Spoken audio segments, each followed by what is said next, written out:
Ты ушел из благополучных, ты сам неблагополучный. Дед! Я не дед, меня зовут Алексей Валентинович. С гордостью могу сказать, что я уж самый высокопоставленный. После Берии я следующий иду. Величайшая возможность, которая исторически попала к нам в руки, и мы не смогли ее реализовать. Сначала была избыточная книжность, а потом избыточная начальственность. Прожил ли я чужую жизнь, я не могу ответить на этот вопрос.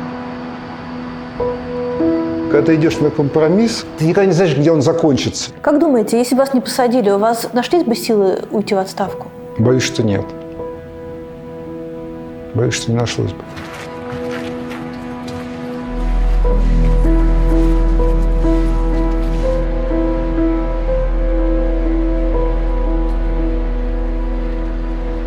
Я вообще-то стал немножко ходить по Москве только вот эти последние 1,5 года.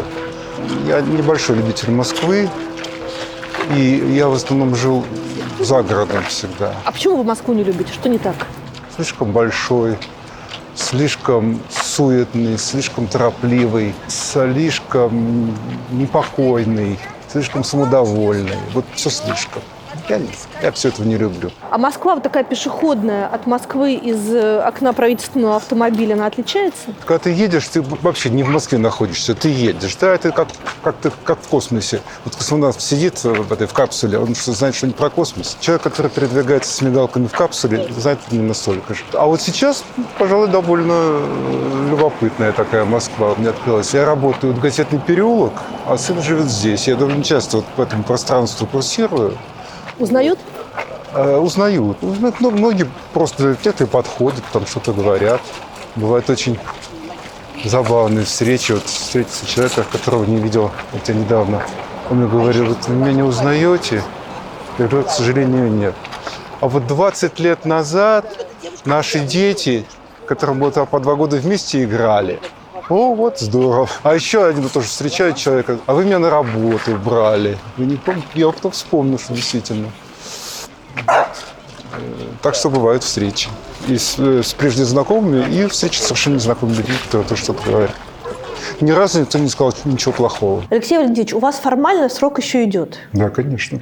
Год еще ровно. Поэтому мы будем в каком-то смысле ограничены в темах, которые можем затрагивать. Но, тем не менее, я постараюсь быть честной. Ну, я тоже постараюсь. Знаете, как в фильме «Ко мне Мухтар». Он постарается. Но прежде чем мы начнем стараться, нужно будет выбрать цвет. Какой это будет цвет? Белый. Белый. Хорошо, будет белый. А белый, потому что жизнь с чистого листа? Белый свет, белый цвет.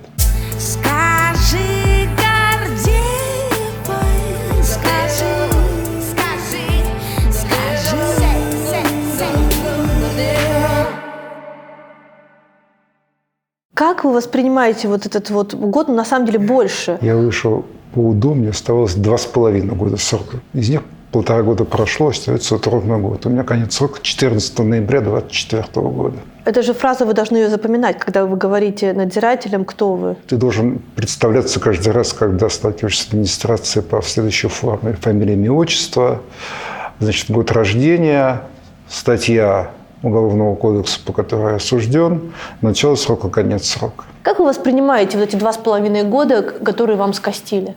Ну, как подарок судьбы. Могли бы и не скостить. Администрация тюрьмы не очень хорошо понимает, что она должна со мной делать. Понимаете? Я так полагаю, что какого-то твердого указания нету.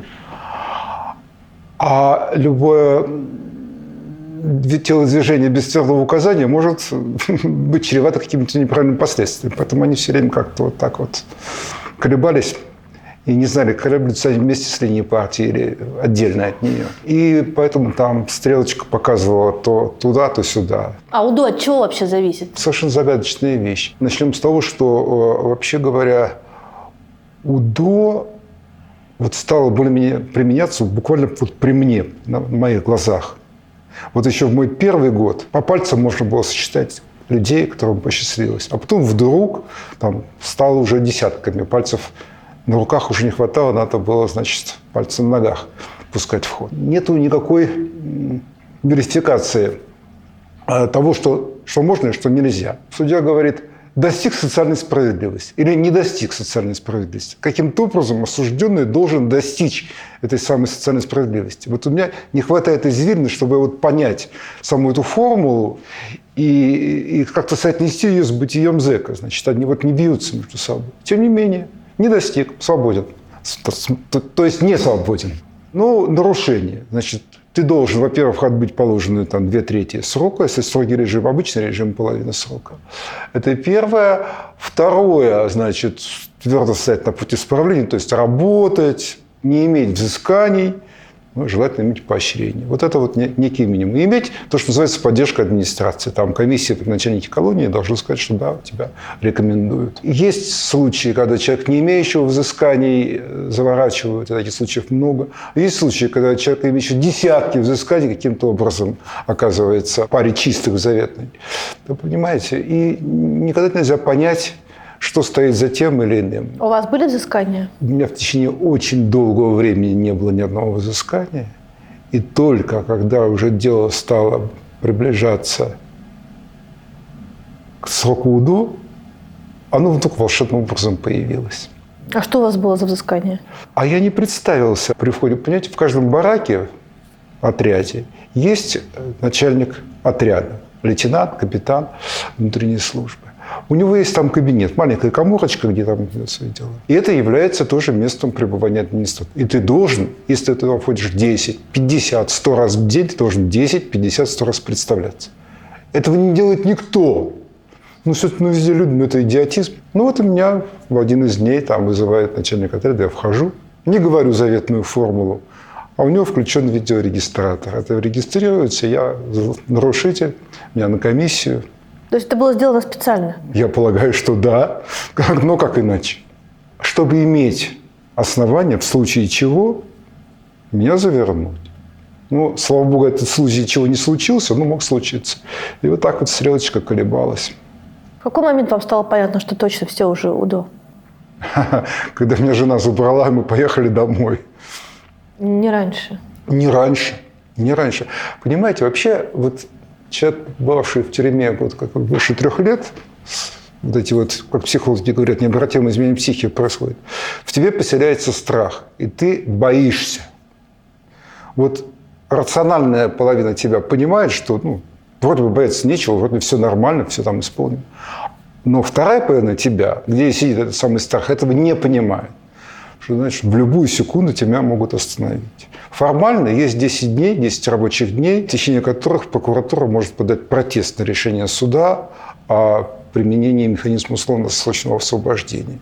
И ты можешь с вещичками, значит, подойти к так называемой дежурной части жилой зоны, откуда следует в сопровождении представителей администрации на выход.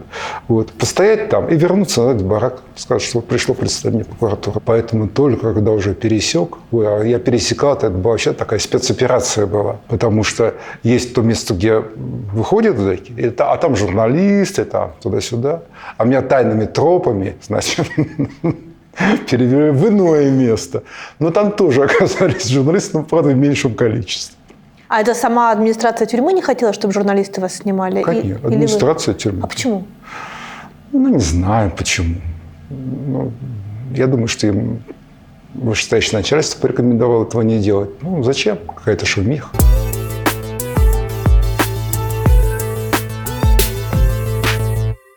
В 2008 году автоконцерн Tesla был буквально на грани банкротства. Отзывы на первые автомобили бренда были далеко не лестными. В будущее компании, мягко говоря, никто не верил и уж точно никто не собирался в нее инвестировать. И вот в этих обстоятельствах Илон Маск встретил Дипака Ахуджи, бывшего топ-менеджера концерна Ford. Ахуджа занял пост финансового директора бренда и не только помог компании выйти из финансового кризиса, но и вывел ее на биржу, сделав акции бренда не менее желанным товаром, чем его автомобили. Роль финансового директора в любой компании действительно ключевая, будь то огромный бизнес или небольшой стартап. Он планирует бюджет, просчитывает риски, оптимизирует расходы и ищет способы увеличения прибыли. И всему этому можно научиться на курсе онлайн-академии Edison «Финансовый директор». И уж тем более он для вас, если вы владеете или управляете бизнесом, который не растет, потому что нет порядка в финансах. Программа состоит из 170 уроков. Этого достаточно для того, чтобы изучить все аспекты управления финансами. Финмоделирование, прогнозирование, оптимизацию затрат, управление рисками и инвестициями. Каждый теоретический блок заканчивается практическим разбором одного из 17 реальных бизнес-кейсов из разных ниш. Студенты учатся анализировать финансовую отчетность на примере отчетности Северстали, а также оценивают рентабельность Магнита и Русала. Преподаватели, как всегда в Edison, практики с опытом работы больше 10 лет, консультанты из «Большой четверки», а также финдиректора и инвестиционные аналитики из крупных компаний, например, Мегафон или Avon. Обучение проходит на интерактивных тренажерах, копирующих интерфейс Excel в Google Sheets, чтобы было легче перейти к практике. Кроме того, студенты получают доступ к удобным шаблонам и чек-листам, которые помогают быстрее решать операционные задачи. А еще на курсе есть блок Soft Skills, который помогает развивать навыки управления командой. По окончанию учебы вы получите диплом, который можно будет приложить к резюме, и удостоверение о повышении квалификации. А еще Академия Edison помогает своим выпускникам с трудоустройством или развитием карьеры. Изучить программу курса и записаться на него можно по ссылке, которую вы найдете в описании, или QR-коду прямо на экране. А по промокоду Гордеева 65 вы получите скидку в целых 65%. Плюс консультация по финансовой стратегии с экспертом и второй курс от Edison в подарок.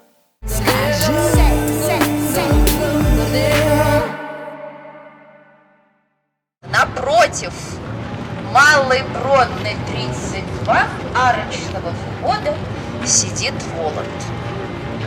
Почему мы встречаемся на Патриарших прудах? Идея ваша? И здесь вот такой литературный относительно уголок. Это и булгаковское место. Здесь Аннушка пролила масло, в результате чего, значит, как сказано там, комсомолка убила видного культурного деятеля, отрезав ему голову посредством, значит, трамвая. «Мастера и Маргариту» вы любите? Не очень. Считаю, что это сильно переоцененная книга. И в целом, я скажу так, Булгаков неплохой писатель, не более того. И даже у Булгакова, скажем, «Белая гвардия» мне больше нравится. Я недавно перечитывала «Мастера и Маргариту», и я подумала вот о чем. Эти люди исчезающие, и весь этот хаос, который происходит в нехорошей квартире, это же ведь очень метафоричный рассказ о репрессиях. Вероятно, возможно, не знаю. Не готов залезать в черепную коробку, значит, Булгакова, из него как-то домысливать. Понимаете, с моей точки зрения, книга – это такой вот конструкт. Она из головы создана. Значит, вот как сейчас, вот проекты, да, вот выставка или спектакль – это проект. Вы высчитываете, как вам отнесется социальная категория зрителей, сколько это продержится. Ну, это маркетинг. Я считаю, что Булгаков тоже сделал нечто вроде этого. То есть эти вот три пласта – исторический, философский и бытовой – они специально собраны вместе, потому что вот это впервые, никто так не делал. В общем, это на века будет. Но когда с вами в 2016 году случилось то, что случилось, вы себе отвечали на вопрос этот как? Вот за что? Почему? Считали ли вы себя частью репрессий или чудовищной ошибкой, как это принято говорить? Знаете что, в разные моменты по-разному. Ну, безусловно, сначала это просто шок. Тебя? Как это так? Тебя, которого любили мама, папа, жена, дети, ты такой хороший и правильный. И вдруг с тобой такое случается. Вот это шок. Потом ты начинаешь действительно думать. Я ведь вот в своем последнем слое на суде я сказал то, что я думаю И тогда думал, и сейчас я думаю так же. Большинство наказаний в философском смысле справедливы. Но только тебя наказывают не за то, что у тебя написано в приговоре, а за что-то другое. А ты уже сам должен понять, за что именно. Мне кажется, что это за то, что я, может быть, жил не совсем правильной жизнью, не совсем правильной, не совсем праведной. Что было слишком много компромиссов, слишком много позы, вот что-то такого. Как вот Станиславский призывал любить не себя в искусстве, а искусство в себе, да. А я, может быть, слишком сильно любил себя. А что вы любили? Комфорт, власть? Что вы любили? Деньги? Наверное, всего понемножку. Скорее всего, тщеславие, гордыня. Вот грех гордыни мне был свойственен. Я же вот такой умный, а это площадка для того, чтобы вот мой ум был еще виднее. Деньги тоже я не презирал. Я, кстати, сейчас тоже не презираю эту материю. Ну и кроме того, ты белка в колесе. Ты попадаешь в колесо, и тебе почти невозможно из него вырваться. И ты понимаешь, что это не совсем твое колесо. А мужества нету, сил нет этого сделать. И ты остаешься в колесе. И в каком-то смысле я благодарен судьбе, которая меня, может быть, слишком жестоко и больно, но вытащила из колеса.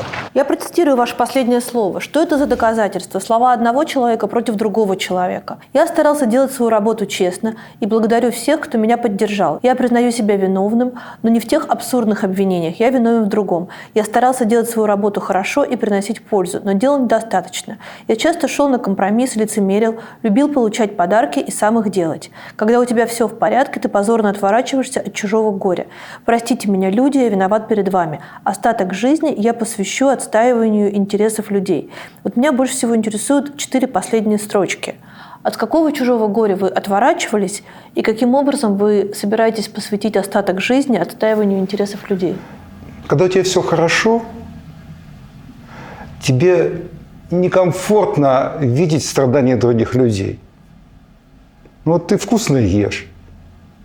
Как там в анекдоте, там, как встречаются два друга после длительной разлуки.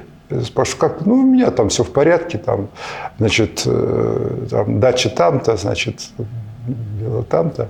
А у тебя как? Да я 3 дня не ел. Ну что ж ты, надо себя заставлять. Вот, понимаете, вот это вот понимание того, что другие не едят, видимо, потому что себя недостаточно заставляли, оно благополучному человеку так или иначе застит глаза.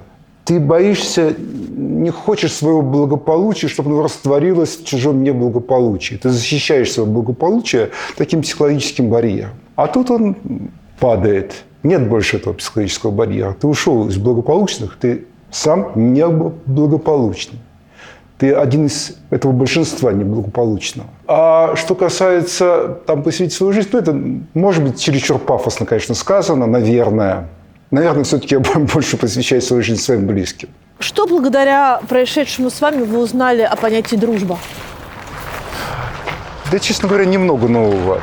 У меня, знаете, были, может, не такие драматические, но периоды, когда ты выпадаешь из обоймы, и сразу большое количество людей, как там сказано, много званных, да мало призванных, да?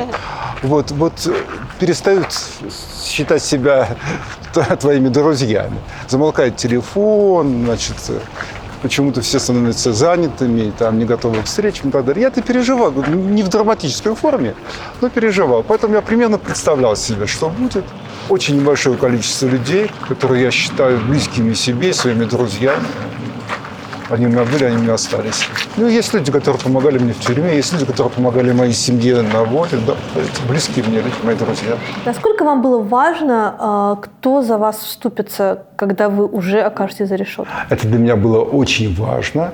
И те несколько, значит, человек, которые... А кто это был? Это был Чубайс, это был, значит, Кудрин, это в какой-то форме был Шохин, в какой-то форме Силуанов, еще несколько человек. Ясин. Я помню каждый из этих слов там и так далее. Вот, и всегда буду помнить. Даже более сильное впечатление другое на меня оказало. Когда два мне совершенно незнакомых человека, чуждых мне по взглядам, вдруг написали очень, я считаю, интересные, хорошие слова в мою поддержку, в мою защиту. Это кто? Лимонов. Ну, вот где я и где Лимонов. Вы поэты? Да. Поэты и зэки. И он написал, что он в самом деле прочитал Моисею, ну, это в самом деле настоящие стихи, настоящие, ну и так далее. Вот. И второй – это Кантор, который вот учебник рисования. Максим Кантор, да. Вот. У которого, конечно, насчет взглядов не такая полярная противоположность, но все-таки тоже сильно другие. И я никогда в жизни не пересек. Он тоже написал трогательный такой текст. Лимонов уже ушел из жизни, а Кантор жив, пытался найти, сказать ему о том, как много для меня это значило тогда. В самом деле очень много. Это очень помогло мне выстоять. Тем людям, которые в тот момент были в публичной политике, что-то было за то, что они стали на вашу защиту? Надеюсь, что нет. То есть вы наверняка не знаете? Ну, на поверхности ничего не было, а что-то там в отношениях не знаю. Но сейчас уже и эти люди по разные стороны, в том числе и границы. Общаетесь ли вы, например, с Чубайсом? Я общаюсь с Чубайсом. Какое главное качество дружбы? Не знаю. А в чем смысл любви, вы можете сказать? Вот мне кажется, любовь – это когда ты больше радуешься радостям человека, больше, чем он сам. И тебе боль любимого человека тебе больнее, чем ему самому. Мне кажется, это так. А дружба, черт его знает, я не в состоянии это дело определить. Но сейчас, когда это, в общем, даже и опасно, приходится ли вам самому выбирать, с кем вам дружить, а с кем стараться не общаться? Нет. Довольно смело вы сейчас говорите, что вы с Чубайсом общаетесь. Ну, не знаю. Это, может быть, не смело, а глупо. Те люди, которые сейчас видят вас в разнообразных ваших публичных появлениях, восхищаются вашим загаром. Где вы так загорели? Я специально не загораю, но очень много времени провожу на воздухе, живу на даче за городом. Ну и проводил некоторое время в Крыму и на Северном Кавказе. То есть за границу вы не ездили? То есть все говорят, что Улюкаеву разрешили поехать за границу. Давайте обойдем эту тему в разговоре. Сильно вообще вас тюрьма потрепала? С точки зрения здоровья, психики? С точки зрения здоровья я укрепил. Во-первых, я походил минус 20 кг. Вот. И сейчас вот я выйду, я стараюсь более-менее, чуть-чуть набрал сразу, но остановился вовремя. Минус 20 по-прежнему есть. Вообще говоря, только не сочтите эти слова за стёб или за что-нибудь такое. В принципе, тюрьма может быть полезна для здоровья. Смотрите, ничего излишнего и вредного. Алкоголя нет. Значит, курят все. Я-то не курю, почти никогда не курил. Значит, по моим подсчетам, я всюду занимался исследованиями. Себя изучаю и все остальное изучаю. Курящих 60%. Чуть больше половины, может быть, 65, где-то так. Ни алкоголя, ни там жирного, сладкого, соленого, копченого, ничего этого нет. Потом 8 часов сна, ложишься в одно и то же время, встаешь в одно и то же время. И в правильное, в раннее время. Здоровью моему полезен русский холод, сказал великий поэт. В холоде сколько хочешь. Вот я для себя выяснил, что русский голод тоже очень полезен моему здоровью. Все работало на меня. Никаких перелетов, джетлегов, всего этого, смена часовых поясов. Какие-то одни плюсы. Это реклама русской тюрьмы. А вы почитайте, у меня вот есть очерк. Эссе прекрасное в журнале «Знамя» вышло. Так я тоже там пишу про это в конце вот этой первой половины, что это панигирик у меня есть время, что вот я перечисляю все эти плюсы, вот, что можно пропить панигирик, но я все-таки воздержусь от него. Вот это что касается здоровья. Что касается психики, боюсь, что, конечно, хуже. Потому что это ты чем занимаешься? Ты занимаешься самоедством. За что? Почему? Откуда? А как там мои близкие? И ты сидишь и разрываешь себя на части. Вам снится тюрьма? Мне вообще редко что-нибудь снится. Как-то и всю жизнь так было. Если вы спросите, вспоминается или нет, я скажу, что редко вспоминается. Наверное, встроенные механизмы самозащиты в памяти, которая хочет, чтобы мы чаще вспоминали хорошее, пореже вспоминали плохое. Так нам комфортнее жить и выживать. интересно, потому что обычно наоборот, люди, сидевшие, очень часто обращаются к этому опыту и с опорой на него, в общем, строят свою дальнейшую жизнь. Нет, то, что этот опыт не проходит бесследно, это совершенно точно. И, наверное, он оказался для меня, может быть, полезным не только с точки зрения 20 килограммов сброшенного веса, но и с точки зрения разгрузки от излишнего самоэгоцентризма, что ли. Вот. Когда ты слишком тесно находишься рядом с людьми, вот, ты, наверное, может быть, утрачиваешь этот вот комплекс превосходства, того, знаете, взгляда сверху. Вот это для меня, наверное, полезно. Спесь позбивала. Вы вообще помните этот момент объявления приговора? Да, конечно. Конечно. Вы были налегке? Да. Мне адвокаты говорили, там, возьмите с собой на всякий случай. Они мне не говорили, что... Хотя знали. Они знали? Как опытные люди, понимали. Не знали, а понимали. Что так, с вероятностью там 99% будет так. Но мне говорили, что наоборот, что, скорее всего, все будет не так, но на всякий случай возьмите. А я не стал бы. Из вредности? Из суеверия, может быть, какого-то, знаете. Если возьму, то точно пригодится. А если не возьму, может быть, и пройдет. Помните свои ощущения? Вот психологические? Да, ощущение краха, паники, конца жизни. Жизнь кончилась. Вот она кончилась. Очень сильный опыт эмоциональный, когда тебе надевают наручники.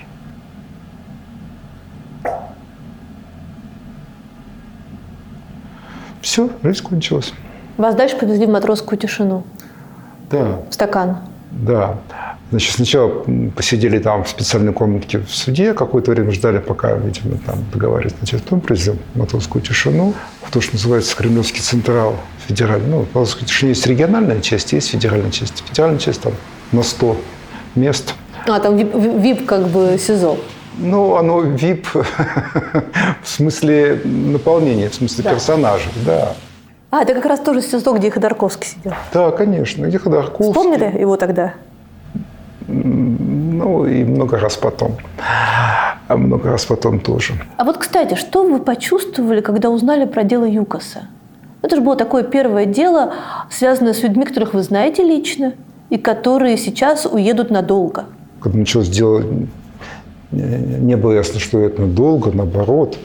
Считалось, что это будет ненадолго, что там, показательная порка, перераспределение активов, и хватит. Тут понимаете, какая вещь. Честно говоря, надо быть искренним, и не хочется быть искренним. Вы не можете сейчас говорить про это? Да не то, что не могу, может быть, могу. У нас были, у меня, как у работника Министерства финансов, были не очень хорошие отношения с представителями ЮКОСа. С теми, как они лоббировали, изменения в законодательных актах и так далее. Вот ты бьешься, депутат такой-то, перенес запятую, и попутный газ стал облагаться не так, как другой, и так далее. Как же это сказать так, чтобы совсем скотиной это не казаться? Вот чуть-чуть злорадства было. Ты нам столько крови попортил. Теперь хоть... подлое такое вот это самое. И потом, конечно, понимание того, что асистемно все это означает, совсем крах. А когда это понимание пришло? Когда выяснилось, что речь идет не только о порке людей, но и о компании в целом. Это же очень серьезное экономическое изменение такое серьезное. Сначала тебя в какую-то странную маленькую каморку. Я думаю, неужели в этой камере мне жить? Она прям совсем. То есть вы вообще ничего про тюрьму не знаете в этот момент? Нет, конечно. Ничего не знаю. Ничего не знаю, не собирался знать. Я, может быть, про многие стороны жизни мало чего знаю. Сначала была избыточная книжность, а потом избыточная начальственность. И то, и другое как-то уберегают тебя от знаний жизни. А про это совсем ничего. Потом выяснилось, что все-таки это просто передержка, несколько часов, потом отвели в камеру. А дальше уже вот эта вот такая короткая смерть заканчивается. Вот было там, не знаю, 20 часов, когда жизнь кончилась, еще, а потом снова началась. Плакали вы? Нет, не плакал. Депрессия очень сильная. А кто вам помог выкарабкаться? Пришло письмо от жены. Раз они живы, ну, значит, и я жив. Как-то там. А вот солнце-то вошло, и даже там узенькую щелочку, на которой открывается форточка, можно дерево увидеть. Значит, все-таки жизнь есть. И, значит, скорее всего, я выживу. И я, скорее всего, выберусь оттуда. Сначала эта мысль неуверенная, а потом довольно уже такая поселяется в тебе, что надо, значит, надо выстоять, надо выдержать, надо выйти. Любовь растет неведомо откуда. Из взглядов, вздохов, глупостей, из плоти томления, из ожидания чуда, из низменных желаний, из полета высокого, из шлака мироздания, из сфер небесных, и находит удобный случай, поздно или рано. Как только зазевается природа, и боги отвернутся ненароком, она находит нас в любом укрытии, в соседнем доме, в краю далеком, куда бы ни бежал, с какой бы прытью ни мчался, но стрела летит быстрее. Любовь ничто не властвует над ней. Как вы познакомились с Чубайсом и с Гайдаром? Я после аспирантуры, я защитил диссертацию, работал в МИСИ, инженерно-строительном институте, политэкономию вел. Дурил людей, я бы сказал. В смысле? Ну, рассказывал им то, во что я не верил. Политэкономия социализма, там, политэкономия капитализма еще какой-то смысл был, тоже не очень большой, политэкономия социализма никакого. Но это давало много свободного времени, которое я проводил в библиотеках, и я, значит, сошелся там с людьми из ЦИМИ, Центрального экономического института, к ним ездил, и попал случайно совершенно на семинар, где вот Егор выступал. И мне просто, я понял, вот он, наконец-то. Настоящее, вот, правильное, умное, надо срочно прибиваться. Я стал вот ходить на всякие семинарчики к нему, где он был. Через это время он перешел работать в журнал «Коммунист». Это уже 87-й был год. И вот я к нему как-то заезжаю в журнал «Коммунист». Он располагался в чудесном таком особнячке рядом с Пушкинским музеем. Тогда это называлась улица Маркса и Энгельса.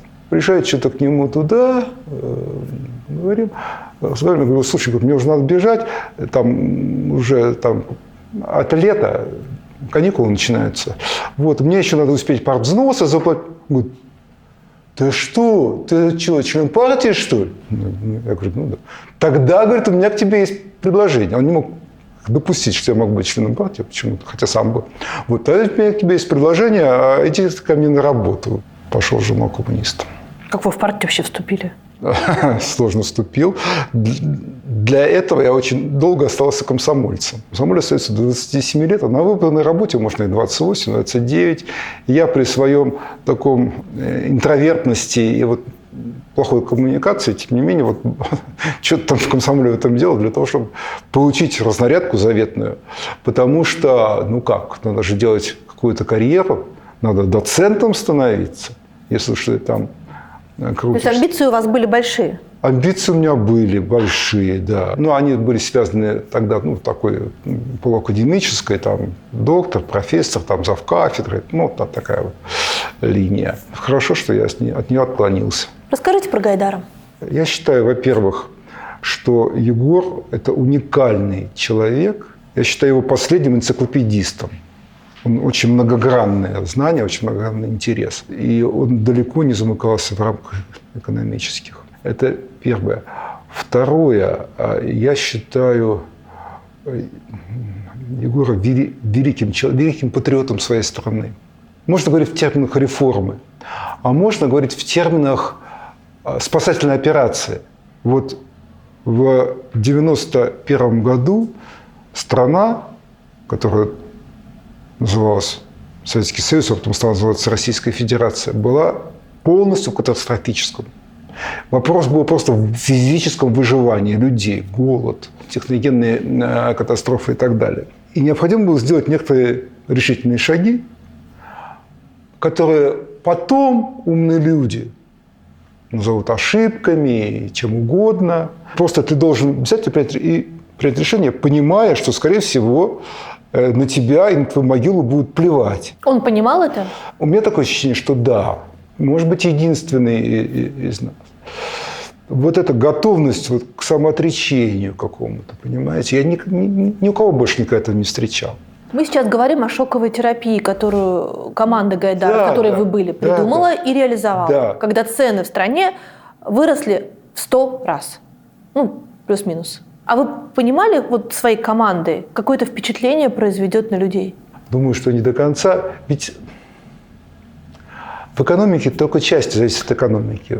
Очень много зависит от политики. У тебя есть рациональное решение. Но почему-то это решение это рациональное не проходит, не берут. Ты идешь по пути компромисса. Процесс затягивается. Одно дело, если этот процесс... Люди готовы потерпеть какое-то время. 3 месяца, 6 месяцев.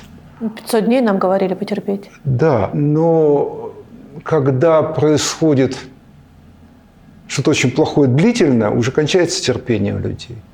Вот, поэтому решительные действия – это способ сократить людские страдания. Рубить хвост кошки не по частям, а все-таки рубить обязательно надо. Нельзя не отрубить. То есть все, что тогда было сделано, было нужно? Не все, что было сделано, нужно.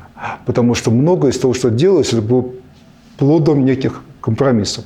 Ну, например, вот ваучерная приватизация. Никто не хотел ваучерной приватизации в том виде, в котором была.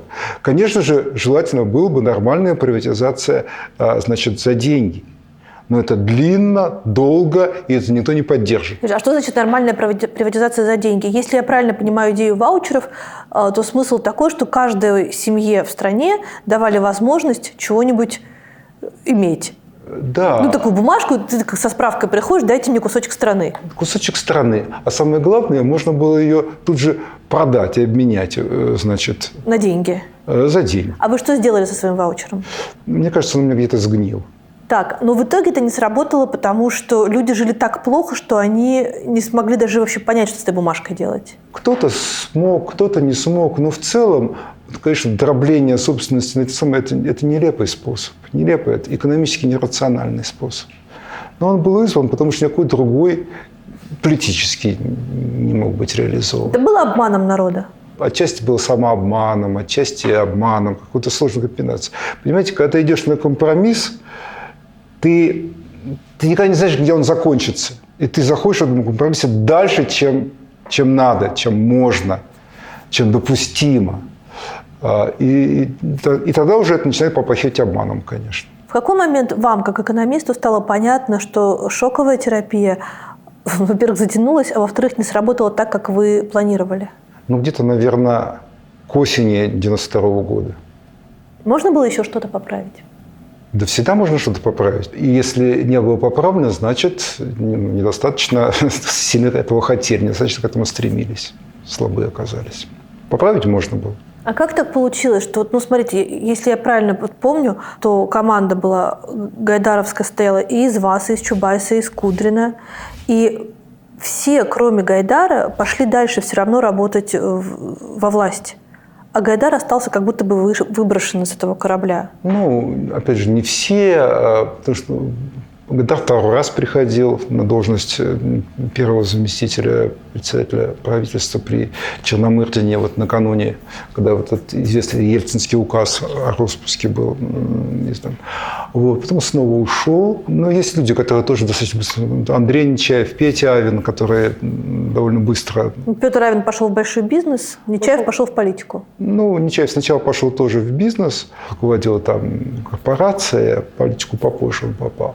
Вот. Ну, Егор в каком-то смысле тоже пошел в политику. Выбор России, он депутатом был, потом оставил депутатство. Но это была некая такая инерционная, позиционные окопные бои при понимании того, что, скорее всего, проиграна в основном ситуация. Ну, это трагическая фигура, понимаете? Он в каком-то смысле остался один, хотя и не оставался один. Вроде бы и власть не брезговала его советами и рекомендациями. Не брезговала? Нет, не брезговала.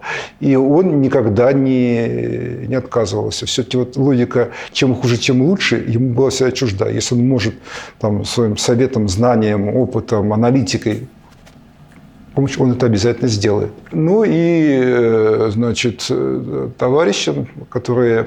Например, тот же Чубайс или тот же Кудрин, которые были во властных структурах, тем более они, конечно, сильно опирались на его поддержку. А вы продолжали общаться? Конечно.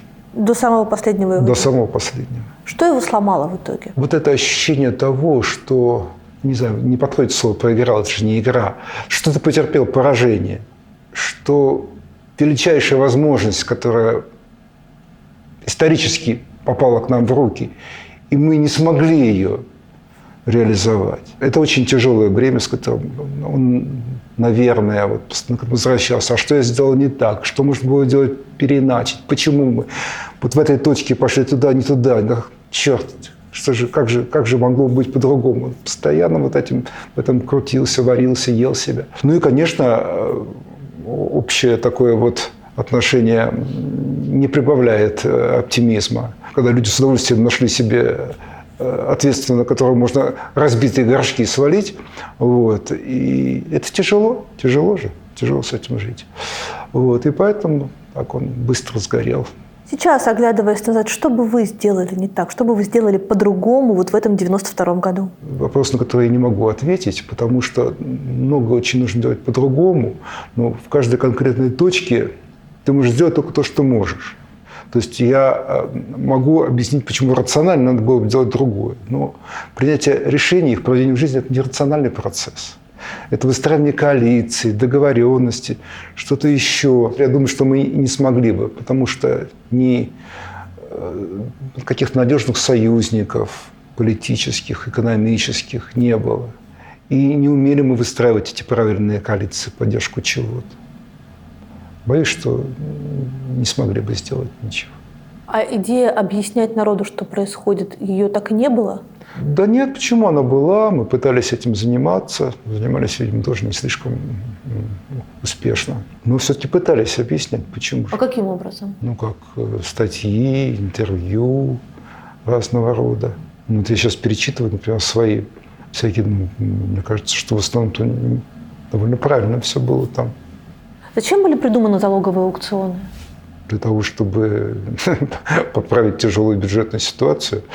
Вот смотрите, опять же, вот все, вот, ну как мы, там, Егор и я, мы понимали, что единственный способ – это сокращение бюджетных расходов. Ты должен убирать дефицит. Но это тяжело, больно, никто на это не идет. А залоговый аукцион – это способ закрыть бюджетный дефицит средством, которые ты получаешь от залога. Это, значит, на поверхности, так сказать, явления. Ну и подспудно были, конечно, какие-то конкретные интересы, которые каким-то конкретным образом там лоббировались. Но я... Ну, это коррупция? Ну, вероятно, но я про это просто я достоверно не знаю. Сама идея залогового аукциона, в ней есть коррупционная составляющая? Безусловно, конечно. То есть это было нечестно? Конечно, безусловно, составляющая есть. То есть риск, коррупционный риск при этой схеме кратно возрастал. Это безусловно. А почему никто не сказал из экономистов, не из политиков, ребят, ну вы что делаете-то? Почему же мы говорили, конечно же. Может быть, не особо публично. Да, я про публичный. Ну, я народ да. В этом смысле. Нет, это да, публичность, конечно. Почему из года в год, из десятилетия в десятилетие люди в России, облеченные властью и возможностями, всегда думают, что последствия, тяжелые последствия, их не коснутся. Не коснется ни беда, ни тюрьма, ни горе.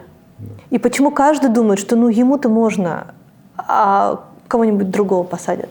Не знаю почему, но подтверждаю, вот о собственном опыте подтверждаю, что вот именно так. Никогда я не допускал какую-то мысль. Да. Хотя сейчас я перечитываю свои стихи вот, кануна 13-14 годов, я смотрю, а там рассказывают последствия, про приговор, про что-то такое. То есть подсознание понимало, а сознание нет. Это не про меня. Все это не про меня. С ума, тюрьма, глупости какие. Вот, ну, не знаю, какой-то такой психологический закон. Не понимают люди, что все, к ним все это может вернуться. Но люди просто еще идут на некоторые компромиссы, которые приводят к настолько трагическим последствиям, которые в конце концов могут срикошетить и по ним. Но вот чем плох путь компромиссов? Ты идешь все дальше и дальше. Сначала, казалось бы, это логичный, естественный компромисс. А потом нет вот этой двойной сплошной. Ты еще дальше, еще дальше, еще дальше. А потом раз глядишь, а ты уже весь в 100% компромисс. Уже тебе ничего не осталось от того, что было первоначально. Как думаете, если бы вас не посадили, у вас нашлись бы силы уйти в отставку? Боюсь, что нет. Боюсь, что не нашлось бы. Ваша книга – это все стихи, написанные в тюрьме? Раз уж она называется «Тетрадь в клетку». Не все написанные в тюрьме книги, стихи вошли в книгу, но все, оказавшиеся в книге, это тюремные стихи. За одним исключением. Первое стихотворение написано не в тюрьме, но мне просто оно нравится, и я его решил засунуть. Все остальное это тюремное. А как вы технически писали стихи на зоне? Значит, очень просто. Фотороба, в ней кармашек накрутный. В нем мне всегда лежит записная книжечка и карандашик. Бормочу, хожу, бормочу. Когда вывернулось немножко, написал. Еще набормоталось, еще написал.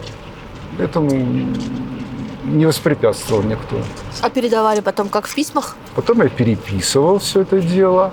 И чаще всего на свиданиях передавал. Кончилась тетрадочка. А мне свидание подошло, я на свидание передал. Какое-то количество было в переписке, пересылал. Удобная технология, так называемая СИН-письма, электронное письмо, которое, в общем, позволяет достаточно быстро отправлять. Как к этому относились заключенные? В принципе, там не принято совать нос в чужие дела. Кто-то чем-то занимается, пусть занимается. Кто-то занимается понятным и полезным делом. Купил в ларьке коржи и мажет их, сгущенкой, чтобы сделать себе торт. А кто-то, что-то пишет в книжечке. Главное, чтобы не было впечатления, что ты пишешь не вообще с какой-то специальной целью. Донос или что-нибудь такое. Если не это, то ради бога.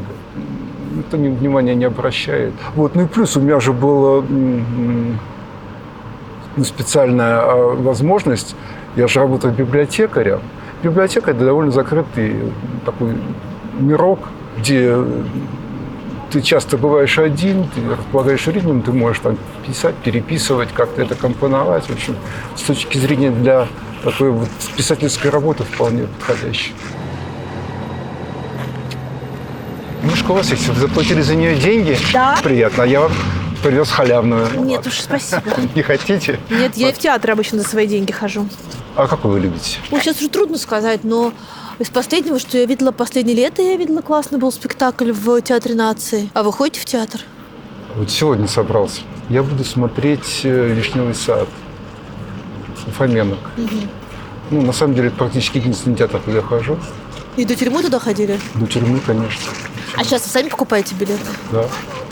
По интернету научился пользоваться таким. Как много времени у вас ушло на то, чтобы привыкнуть к обыкновенной жизни, к быту, я имею в виду, чай, не знаю, бутерброд с утра? Да нет, к чаю-то что, привыкать это несложно.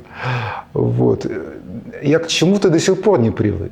К чему? Техническим разным этим штучкам. Что-то умею делать, что-то не умею делать, перед чем-то теряюсь. А так, бытовая сторона, меня не сильно...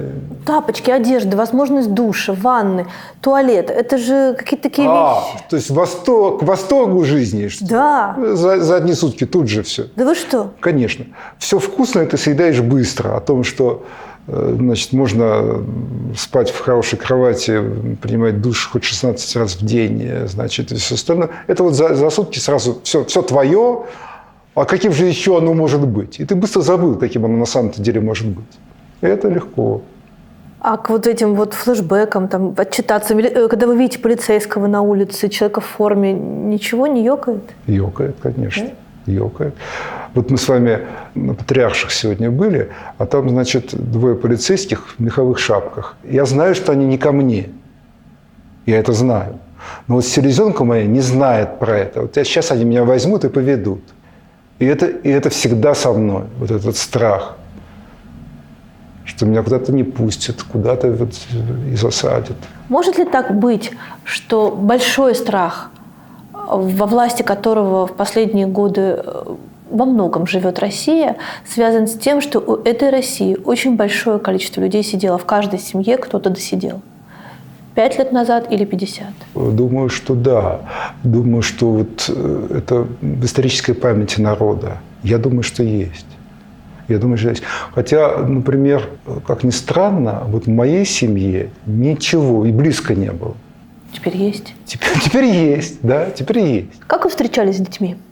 У вас есть старший сын от первого брака и 2 детей от второго брака. Да. Ну, для дочери, для Саши я был в командировке.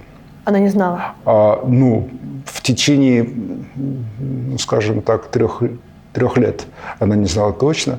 Она мне писала какие-то письма и даже тоже стишки про то, как эту командировку надо срочно отменить. И что это за такая ерунда. Я думаю, что с какого-то момента она стала догадываться. Мне так кажется. Не совсем о том, что именно произошло. Что ее кормят этой трухой про командировку напрасно. Вот. Ну, а потом настал момент, когда они все-таки приехали ко мне.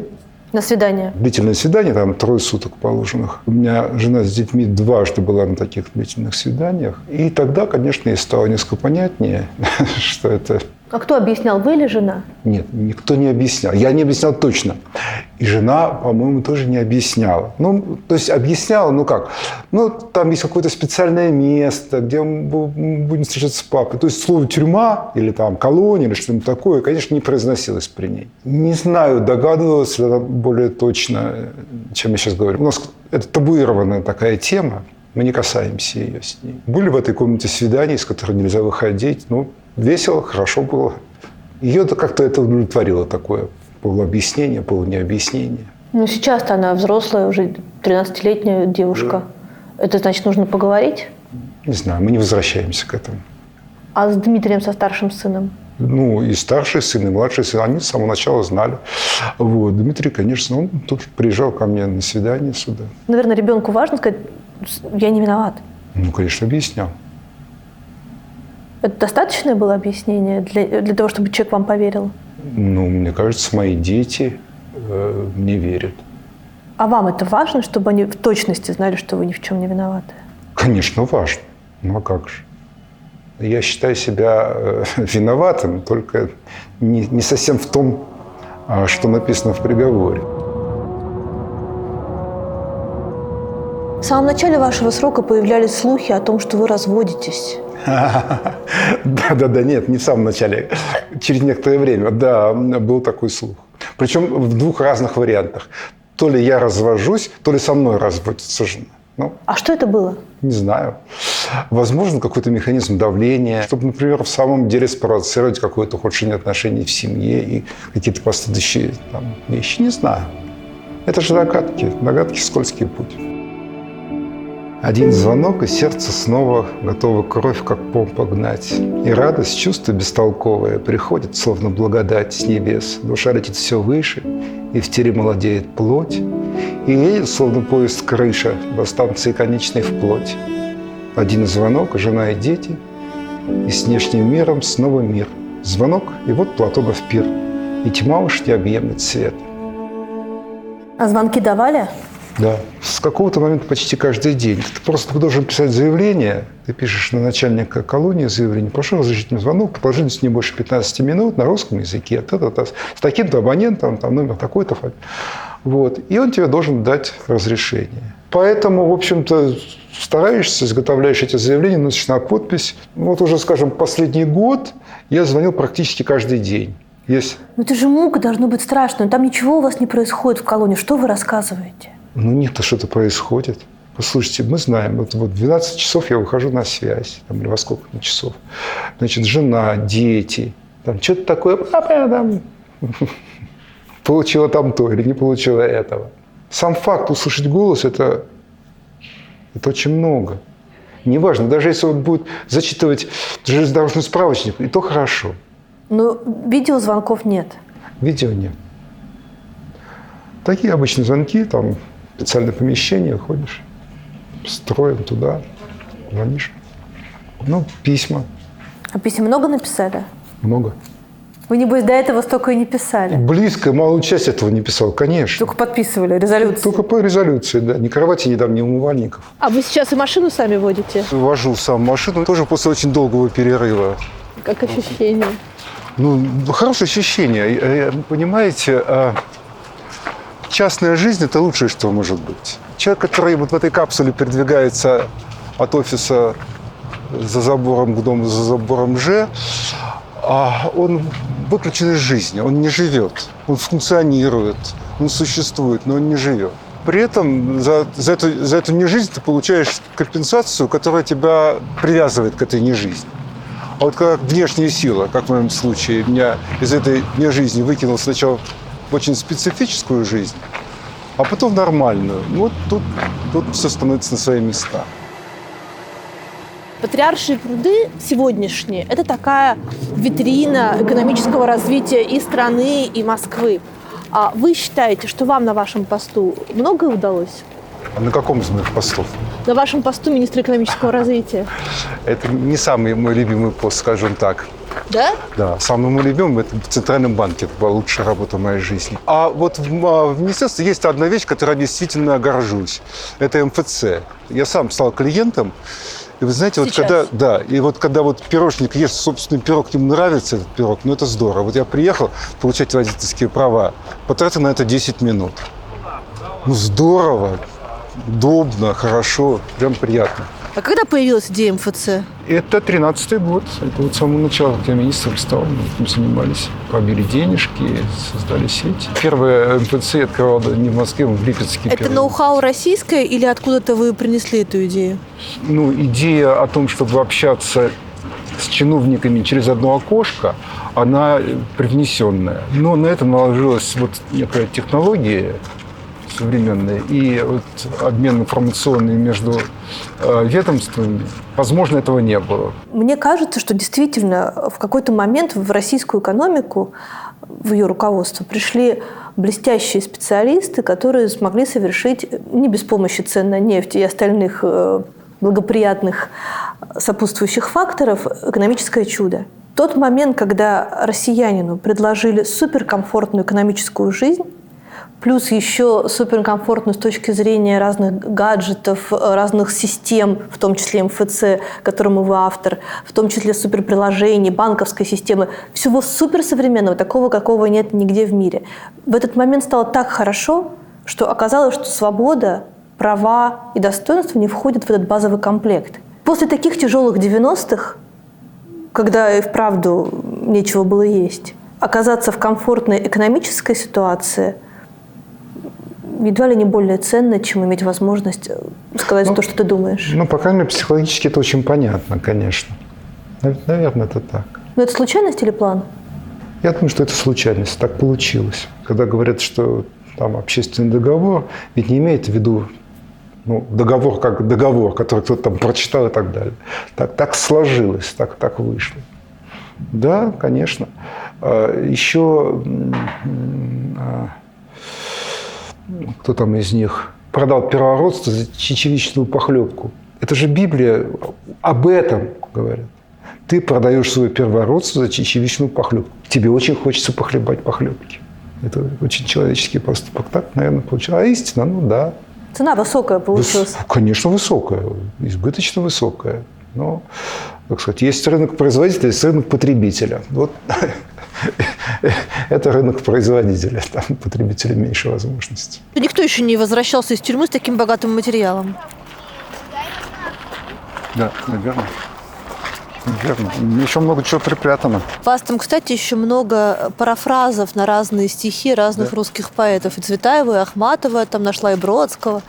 Я считаю, что я нахожусь в диалоге с ними, что это мои друзья, которые, в отличие от, мы с вами говорили про дружбу, тех, кто меня вычеркнул из своих телефонных книжек, они из своих телефонных книжек меня не вычеркнули.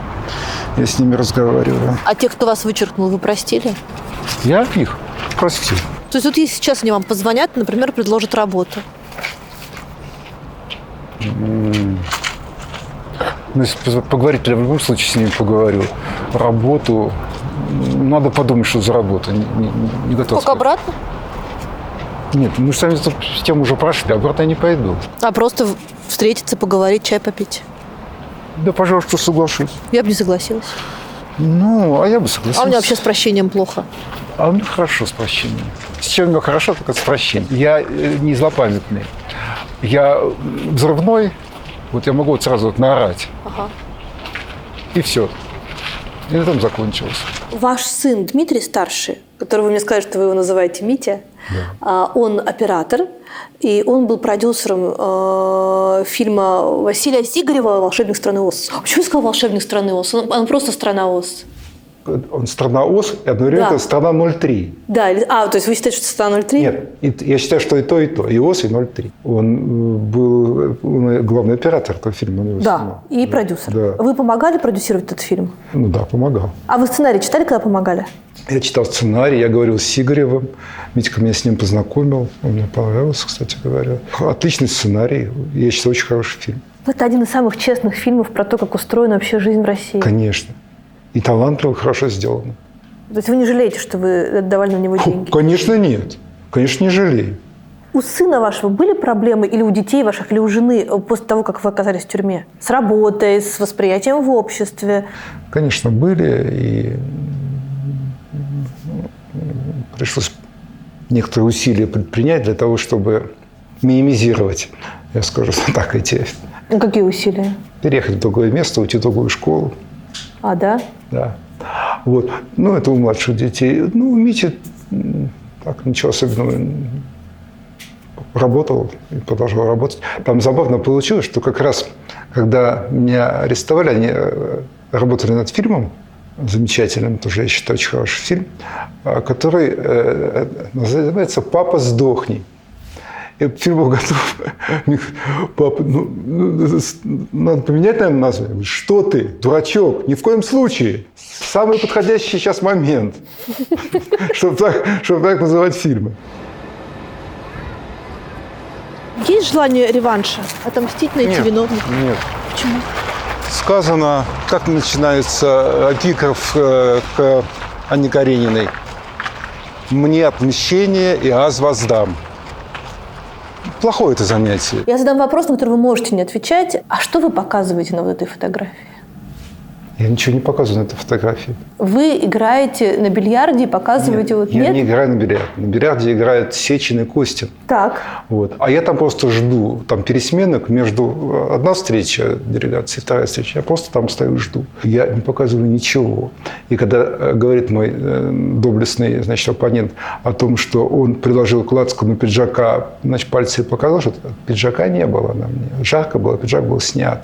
И на съемке, которую вел корреспондент, это видно. Ничего не показывал. И потом на апелляционной инстанции, Московский городской суд, он же все изменил.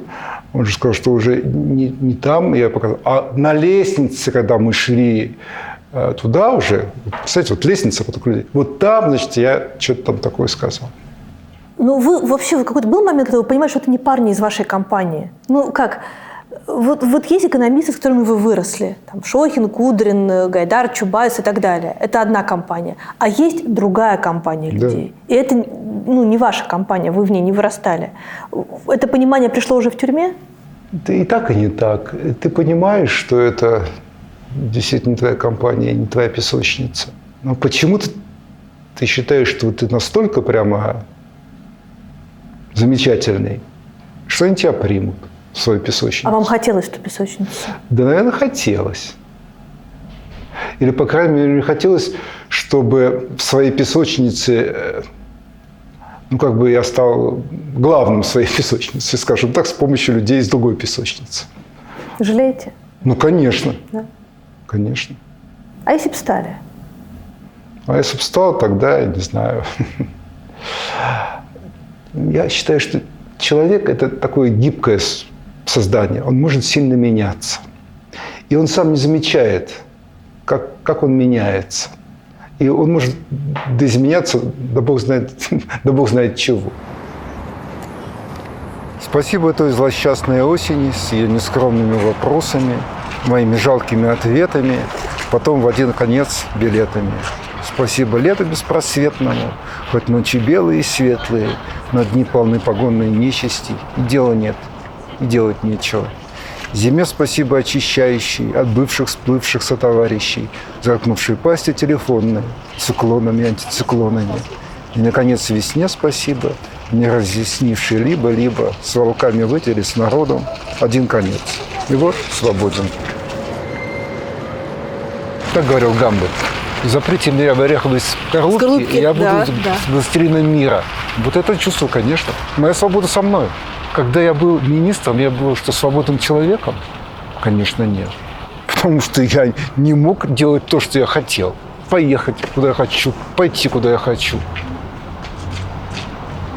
Это масса несвободы, это массовое самоограничение, это самоцензура, самоограничение.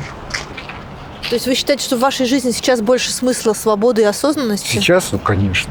Безнадежность, которая окружает каждый день человека в тюрьме, с ней вы сталкивались? И Да, конечно. Какова она? Там же и пожизненные сидели с вами. Пожизненных со мной не Которые сидело. 20 плюс. Ну, 20 плюс сидели, да. Причем прям совсем плюс. 24, 25. Но я их воспринимал как товарищей, этих людей. Понимаете? Вот на шкурке слева, вот я даже стихи на эту тему есть. Вот это убийца. Это убийца, он 24 года срок. Он вот рядом со мной. Ну, если мне прикажете, как с этим быть? Вот живем как рядом, делим, так сказать, горе и радость. Как правильно выстраивать свои отношения в тюрьме так, чтобы к вам, с одной стороны, относились уважительно, а с другой стороны, вы бы не становились совсем системно тюремным человеком? Я, наверное, не смогу дать правильный ответ на этот вопрос, потому что все-таки я был, в каком-то смысле, я извиняюсь, исключительной личностью. Мне, наверное, было легче. Ну, они знали, кто вы, да? Конечно. Меня называли по имени-отчеству. На «вы» по имени-отчеству. Администрация и зэки. И администрация, и зэки. Среди зэков, конечно, принято. Были попытки называть там, старый. Старым называют. Или там дед. Дед! Я говорю, я не дед, меня зовут Алексей Валентинович. Быстро привыкают. Вот, потому что, например, в библиотеке нельзя материться. Так, в браке, конечно, я не могу прийти, а в библиотеке административный ресурс применял и запрещал. Как себя поставить? Будь самим собой, мне кажется, в основном. Ну, в своем эссе вы пишете, что, да, действительно, Довлатов был прав, и люди по обе стороны решетки, те, кто сидит, и те, кто охраняет, похожи друг на друга, и сетуете на низкокультурный уровень и тех, и других. Это значит, что вам там было, мягко говоря, некомфортно, не с кем поговорить? Не совсем так. Я там дальше пишу, но как раз среди зэков есть небольшая группа, небольшое исключение из этого правила. Есть люди, главное, которые тянутся к образованию, которые тянутся к книжке хорошей. Вот, ну, у меня был такой, я же там вел экономический кружок, вот, и библиотека. У меня был такой, я бы сказал, мой актив, это человек 20-30. Ого! Как правило, совпадают, знаете, вот некоторые вещи. Вот он активный книгачей, он ходит на кружок. Чаще всего он здоровый образ жизни, там, спорт. Чаще всего эти люди как раз были курящие, но меньше курящие, чем другие. Почти все это молодые люди. Лет, как раз до 30. Некоторые из них там учились, там такой университет Синергия. Да, ага. Вот. Это онлайн-образование? Вот я им, по-моему, тоже помогал получать это онлайн-образование. Точнее говоря, сделать так, чтобы все-таки в онлайн-образовании было хоть какое-то образование, а не просто получение диплома. То есть там интернет подключен? В школе подключен интернет. С какими-то там ограничениями. Под присмотром они могут это делать. Вот я, например, не мог, потому что я не школьник и не студент, а они могли. Ну и кроме того, значит, несколько человек, старших товарищей, вот мой коллега, с которым я работал в библиотеке, Владимир Иванович Лопыкин, очень интересный человек, технарь, ученый, который почти в 80 лет попал за решетку. Вот. Можно говорить, за что? Якобы он там что-то передал китайцам. Вместе с китайцами работали на... Госизмена, короче. Да, конечно. Вот тоже образец человека, который неунывающий, бодрый, значит, образованный, в своем возрасте не устающий образовываться дальше и так далее. Замечательный человек. Кто были люди, которые с вами сидели? Люди разные. Постоянно меняется. Кто-то выходит, кто-то приходит. Порядка 100 человек. Там, от 90 до 100, скажем, в основном. В одном помещении для сна вместе находится там 45-50 человек. На этих двухъярусных шконках, которые до сих пор сохранились. В тюрьме в 1,5 раза меньше места, чем на кладбище. Кладбище тебе дают 3 квадратных метра, а в тюрьме только 2. Вот. Теснее там живем. Люди, значит, несколько категорий.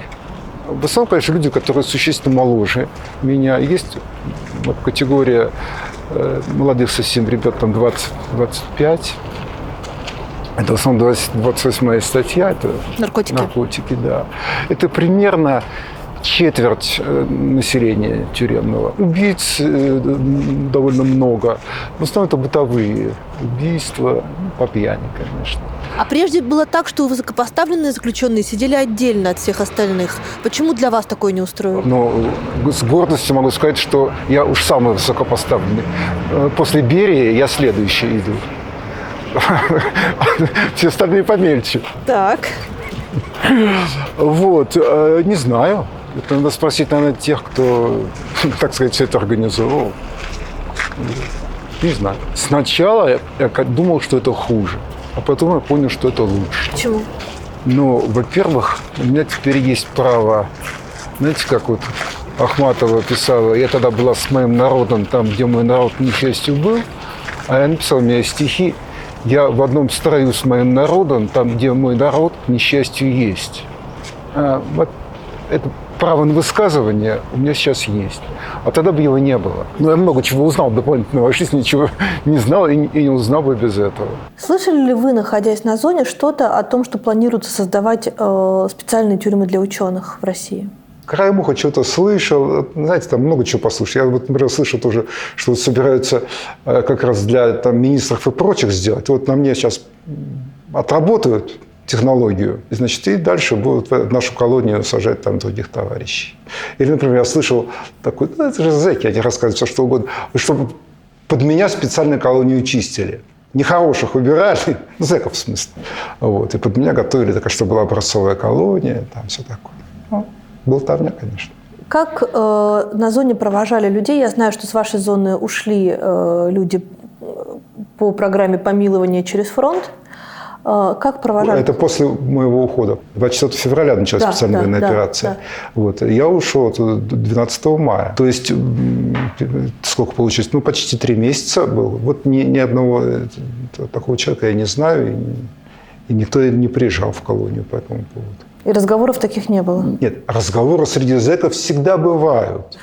Все ждут амнистию, ждут, что сейчас, да, вот на фронт пойдут, вот что-то еще. Это конечно. Но вот ничего практического не было ни разу.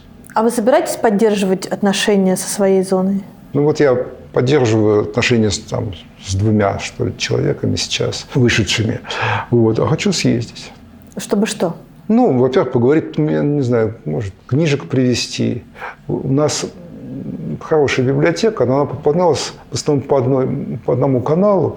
Там священник, отец Валерий, он доставлял книжки там, из книжной палаты туда. Потом он от ковида умер, и вот канал исчез.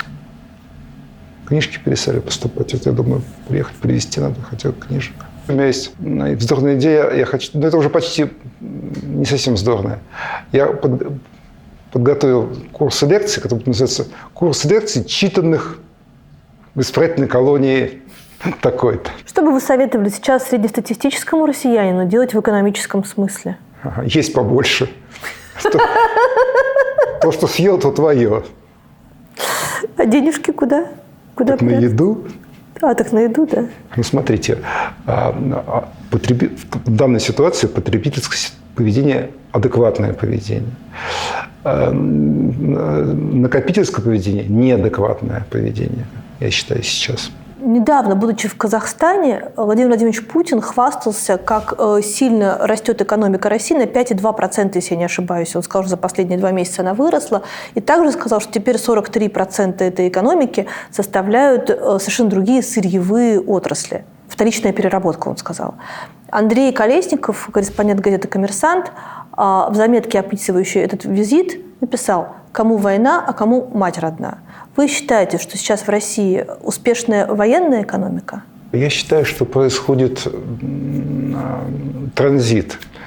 Экономика меняется. Во многом это мобилизационная экономика, но не только. Опять гибрид? Я называю это двухконтурностью. Есть 2 контура, значит, допустим, внешней торговли. То есть вы продаете в Индию нефть, а получаете с нее рупии. с которыми не можете ничего сделать. Вывести их, извините, вы не можете, купить там ничего не можете, а вам говорят, инвестируйте в индийскую экономику.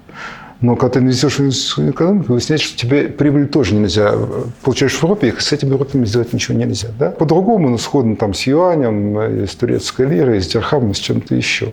То есть экспортер вывозит товары, но он не может передать эти средства импортеру, который должен. А импортеру нужны доллары и евро.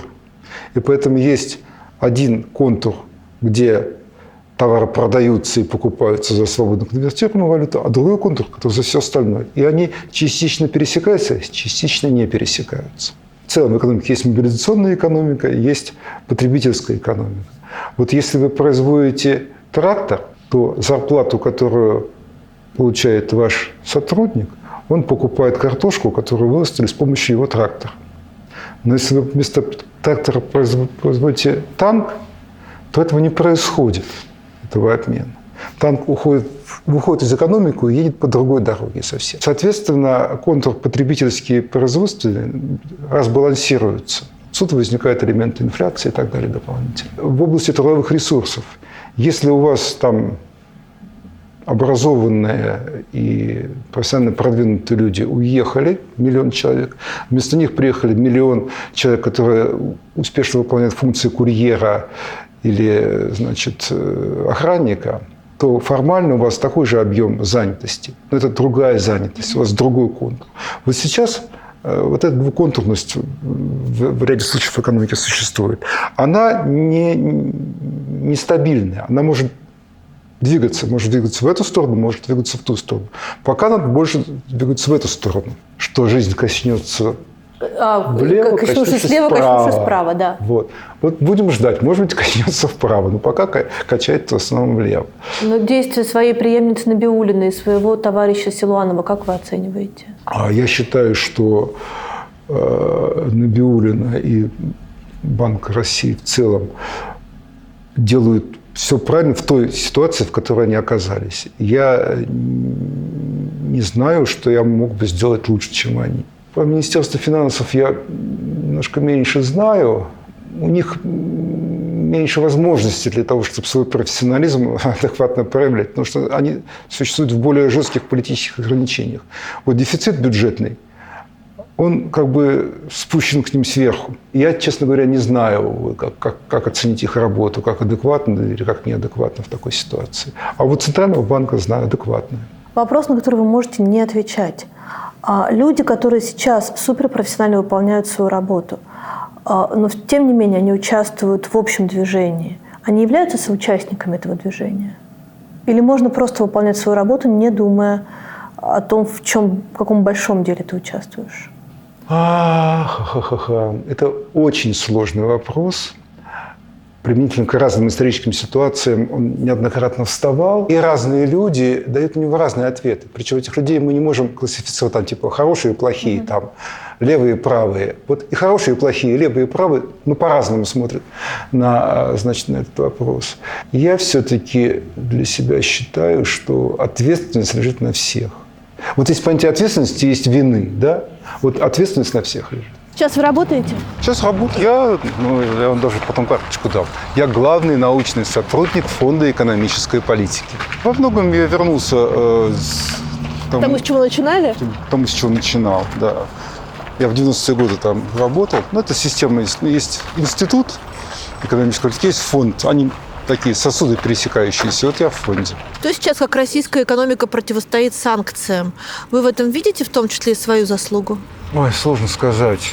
Я вообще стал к своим заслугам спокойнее относиться, чем прежде. Прежде во многом видел свои заслуги, сейчас не знаю.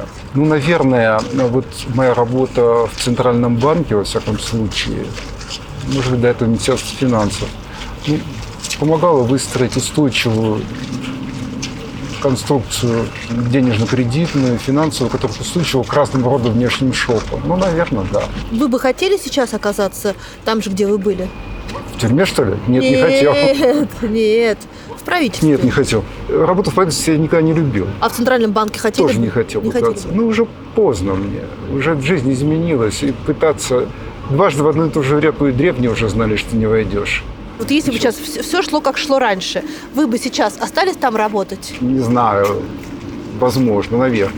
Просто мы не знаем ни одного чиновника высокопоставленного в России, который бы сейчас ушел по каким-то причинам со своего поста. Ну, почему? Я знаю таких чиновников. Это кто? В Национальном банке я знаю, по крайней мере, 2 заместителей председателя, которые за это время ушли. Один первый заместитель, один просто заместитель. Только сделали это тихо. Слушайте, вот вы говорите, что вы, если так коротко, оторвались от народа, да, когда занимались своей карьерой и в Центробанке, и в правительстве России, но ведь вы выросли в Люберцах. Значит, выходит, что у вас семья очень простая. Ваш дедушка был донбасским шахтером. У меня оба дедушки имели некоторые отношения к донбасским шахтам. Папин папа, вот они прожили несколько лет. Собственно, Улюкаев. Да, который Улюкаев, да. Мой папа родился там. Это, значит, Ровеньки Луганской области. Это там, где тяжелые бои сейчас идут. Да. И они прожили там, наверное, почти до войны, лет 7, наверное. 8 потом уехали на родину. А второй мой дедушка, он туда таким вахтовым методом ездил. Он из деревни из Липецкой области, и там на несколько месяцев ездил тоже туда же, в шахты. А первый дедушка как там оказался? Он же татарин? Дедушка татарин, значит, был оргнабор. Жить-то надо было. Все-таки шахтеру платили гораздо лучше, чем в деревне Кулатка Ульяновской области, где вообще ничего не было. И он туда поехал, и там познакомился со своей будущей женой, моя бабушка, которая донская казачка. У меня такой хороший довольно замес. Они там родили детей, и потом поехали на родину, дедушки на родину, туда, в татарскую эту страну. А как они все оказались в Москве? Вообще истории, конечно, фантастические. По линии мамы. Значит, дедушка пошел на свою вторую войну, он Первую мировую отрубил, был в германском плену, бежал из него. И во вторую, хотя ему уже было почти 50 лет к началу войны, но тем не менее он там ушел. А они решили перебираться в Москву. 43-й год, наверное. Линия фронта почти доходила до их. Это село Павловское Лебедянского района Липецкой области. И они собрались в Москву. Там старшая сестра поехала, как полагается, на поезде, а мама с бабушкой пешком. Гнали корову. Единственный недостаток. Гнали корову, питались этим молоком, которое она давала, умывались этим же молоком. Для женщины и девочки молока было больше, чем достаточно. И по семейной легенде, когда они с коровой шли через Красную площадь, корова, значит, отметила свое пребывание на Красной площади соответствующим куском навоза. Здесь их приютили какие-то дальние родственники. Когда дедушка вернулся, они, значит, в Щербинке под Москвой получили там какой-то участок, он там построил домик, там он был директором школы, и так жили. А по папиной линии они там и оставались в Кулатке. Он сюда приехал поступать в институт. Поступив в институт, и дальше они от Большого Ума уехали в Красноярск. По окончании университета, значит, великие историки коммунизма, Красноярская ГЭС. И уже, когда я и мой брат младший родились, они перебрались сюда. Сначала жили там же в Щербинке у дедушки, потом в Люберцах получили квартиру. Мы жили долгое время вчетвером в этой квартирке в Люберцах. Я в 1978 году в Москву перебрались. В 1978 году ваше первое стихотворение было опубликовано? В журнале «Студенческий меридиан», да. Предмет моей гордости. Но до этого вы жили в Люберцах. Какими были Люберцы вашего детства? Это Ждановская, да, называлась? Метро Ждановская, надо было доехать на автобусе, извините. Да. Сейчас это метро Быхина, до этого были там поля всякие. Сейчас там жребины, огромные дома. А до этого было просто поле. И, какая жизнь? Мне не нравилась эта жизнь. Я такой был белая ворона. Такой, знаете, умный книжный мальчик. А в кого вы такой? В проезжего молодца, вероятнее всего. Не знаю, такой умненький, читающий книжки, толстенький, в очках. Что сейчас это повсеместно, все толстенькие дети и все в очках. Это была большая редкость. Район пролетарский, такой пролетарско-бандитский. Били вас? Смотрите, практически нет. Стационарные бандиты, которые более-менее живут уже рядом все, ко мне относились с уважением. Потому что я хорошо учился, но не был вот этим. Можно я скажу?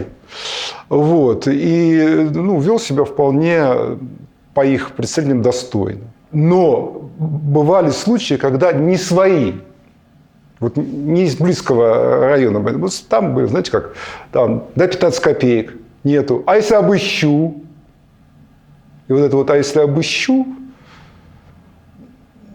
порождает ужасные страхи. Ты приезжаешь вечером, вот скажу, я там ездил в математической школе, вечерней учился, потом даже поступал, знаете, во вторая школа.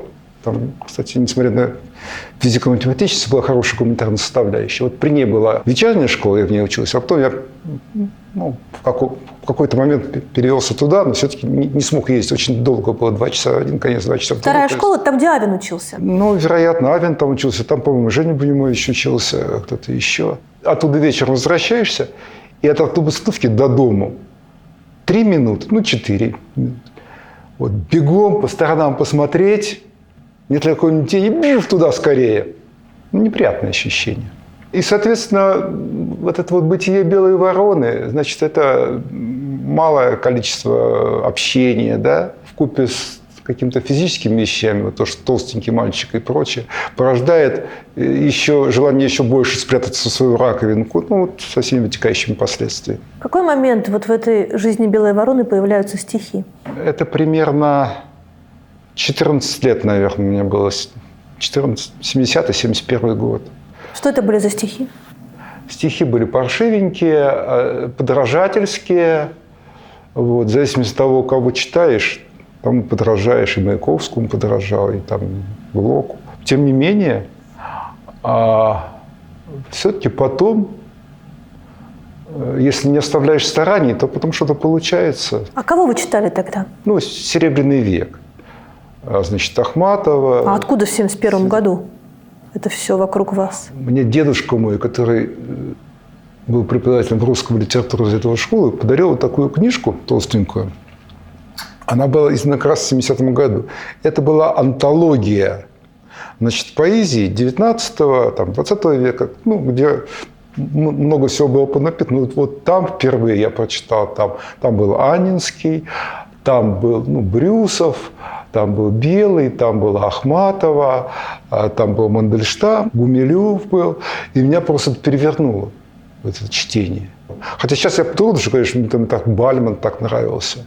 Там я на башню всходил, звенели ступени под ногами у меня. Там, или «О, тихий Амстердам» с певучим перезвоном церковных колоколен. «Зачем я здесь, не там, зачем уйти не волен». Сейчас смешно все это. А тогда мне было, боже мой, вот оно. Вот. А если это оно, так значит, ты давай тоже как-то к этому ону потихонечку подбирайся. А второе было, знаете, такая замечательная, называлась «Литературная Москва». Это был ведь почти первый, не то чтобы не подцензурный, конечно, это какой-то 57-й год, мне кажется. Каким-то образом отдали на откуп коллективу авторов и издателей. Вот там-то «Русские тетради», Цветаевой там были опубликованы, что-то еще, там было тоже какое-то количество правильных стишков, но и Заболоцкий там был, Тарковский, неплохой очень состав. И я почти одновременно все это прочитал, то мне подарили, а это я сам лично купил в букинистическом магазине. В Москве было 2 точки, где можно было покупать книжки этого первопечатника Ивана Федорова. И, значит, педкнига вот напротив театра «Оперетта» она была. А также люди, которые ходили и доставали из-за пазухи книжки. Я там потом в свое время же, когда денежки стали появляться, я там купил несколько моих любимых книжек. Это большая серия библиотеки поэта, такие синенькие томики. Вот там Мандельштама я такого купил, Пастернака купил. Это уже когда в стройотряд свой съездил, денежки заработал, отнес их перекупщикам. Обычно, когда человек знакомится со стихами, с такими, он интересуется, кто их написал. Когда он понимает, что все, кто их написали, умерли не своей смертью и умерли от рук государства, у него начинаются ненужные мысли. Так люди становятся диссидентами. Но вы не стали. Во-первых, не все, а многие. Скажем, Пастернак, как известно, значит, умер в своей постели. Вот. Хотя ему в этом тоже немало помогли, конечно, вот, травли и так далее. Но жизнь его была, скажем так, сильно отравлена. Наверное, у меня была такая развилка. То есть я каким-то внутренним действительно, безусловно, был. И сам, да, читал, и сам, значит, там, размышлял, и даже чуть ли не на бумагу клал какие-то политические прожекты, но не более того. То есть у меня не было коммутативной составляющей. Я ни с кем не общался на эту тему. А где вы самоздат брали? Сначала у меня был, значит, товарищ, который вот в этой второй школе как раз учился. Вот он мне дал, это Фрида Вигдорова, это протокол допроса Бродского, и что-то еще, чем-то еще он меня снабжал, я это читал. А затем, время менялось, потом перестройка началась, потом, значит, возникли разные клубы, и возникло общение с людьми, которые мыслят, может быть, сходно со мной, но мыслят, может быть, более предметно. Я имею в виду всякие экономические там, сообщества и кружки. Как-то вот в эту сторону как-то мигрировал. А почему вы двинулись в сторону экономики? От неадекватного понимания, что это такое. Ведь как подросток хочет быть кем-нибудь? Кино посмотрел. Вот я посмотрел 9 дней одного года. И точно стану физиком. Ходить в белом халате и открывать элементарные частицы там каждый месяц. Это хорошо. Потом понял, что все-таки это не совсем хорошо. Но я решил стать географом. Географы-то они путешествуют по загранице. Подспудно это было желание поехать за границу. Значит, путешествуешь там где-то, ананас в шампанском на каждом шагу у тебя встречаются. Потом это следующий этап уже стал... Наверное, географы все-таки вряд ли. В основном они преподают географию в средней школе. И по глобусу пальцем путешествуют, не более того. А вот дипломатом-то, наверное, бы в самый раз. И вот я от большого ума собирался поступать на ГИМО. ГИМО не поступил. Естественно, не поступил. Каким-то образом забрел, значит, в Плешку. В вечерний Плехановский поступил. Надо было чем-то заниматься. Там полгода поручился, потом оттуда забрал документы. Но уже чем-то таким экономическим немножко... И потом на следующий год поступил в университет на экономический факультет, чему очень рад. Но почему не в литературный? Во-первых, папа мне говорил: Алеша, стишки – это хорошо. Сначала школу закончи с одними пятерками, потом ты сначала в университет поступи. Какая там литература? В университет поступи, потом ты красным дипломом закончи, а потом будешь стишки. Потом ты в аспирантуру поступи, а потом будут стишки и так далее. Я до сих пор не знаю, что правильно, быть хорошим сыном или отстаивать свою независимость. И в том и другом что-то есть. Вот у меня семья надеется, что вот я такой умный, выбьюсь в люди, там, я не знаю, помогут семье каким-то образом. А я тут буду со своими стишками, которые, как все же понимаешь, что это же ерунда, и на хлеб ты в качестве масла их не намажешь. Это одна сторона дела. Вторая, мне стало интересно, это как раз, может быть, от линии какого-то диссидентства. Мне стала интересна политика, устройство. Все-таки базис, надстройка, да, экономическая составная очень важна. И, может быть, на какое-то время интерес к экономике перевесил интерес вот этой литературы. А потом стало совсем интересно, когда вот всякие пристроечные вещи начались. И вот это вот общение в наших, значит, кружках. И тогда я уже стал публицистические вещи писать. Там печатался сначала в «Неделе». Я помню, первую свою публицистику носил. Потом «Московские новости». И это стало вытеснять. То есть был период, когда вы вообще стихов не писали? И очень длинный. Знаете, в экономике есть закон Грэшема. Вытеснение худшими деньгами лучших. Вот если у вас есть серебряное и золотое, биметаллизм, то кончается тем, что золото оседает в сундучках и под подушками, а остается только серебро. Если у вас серебро и медь, то серебро оседает, остается в обращении только медь и так далее. Вот так и здесь действует.